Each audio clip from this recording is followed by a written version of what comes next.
Corona virus के पेश नज़र मुल्क भर से दीगर इदारों की तरह रेलवे को भी मुअत्तल कर दिया गया था, मगर अब वफाकी वजीर रेलवे ने SOPs के तहत मुल्क भर में 40 के करीब ट्रेनें चला दी हैं। लाहौर से बरास्ता मेलसी बहावलपुर कराची जाने वाली वाहद फरीद एक्सप्रेस ताहाल बंद है, जिसकी वजह से मुसाफिर इंतहाई परेशान हैं। मुसाफिरों ने कहा है कि SOPs के तहत फरीद एक्सप्रेस भी चलाई जाए। बना हुआ है जिससे ताजा तबका बिलखुसूस बहुत परेशान है। मार्केट के अंदर जाने के लिए हमें ये बेहतरीन सूट करती थी फरीद एक्सप्रेस, जो इस वक्त बंद कर दी गई है। हम आला हुकाम से मुतालबा करते हैं कि इसे फिलफौर बहाल किया जाए। फरीद एक्सप्रेस है, ये वह ट्रेन है जो मेलसी शहर के लिए चली आई थी।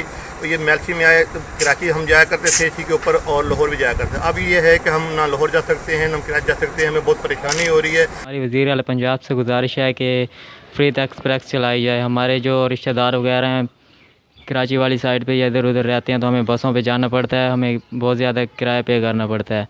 इसलिए हमारी दरख्वास्त है कि फरीद एक्सप्रेस को चलाया जाए। रेलवे का सफर सस्ता और महफूज तरीन है, जिससे शहरियों को बहुत ज्यादा फायदा होता है। रोजाना की बुनियाद पर तकरीबन 300 मुसाफिर लाहौर और कराची आते जाते हैं, जिससे पाकिस्तान रेलवे को लाखों रुपए की आमदनी भी होती है। लिहाजा शहरियों ने हुकूमत से SOPs के तहत ट्रेन चलाने का मुतालबा किया है।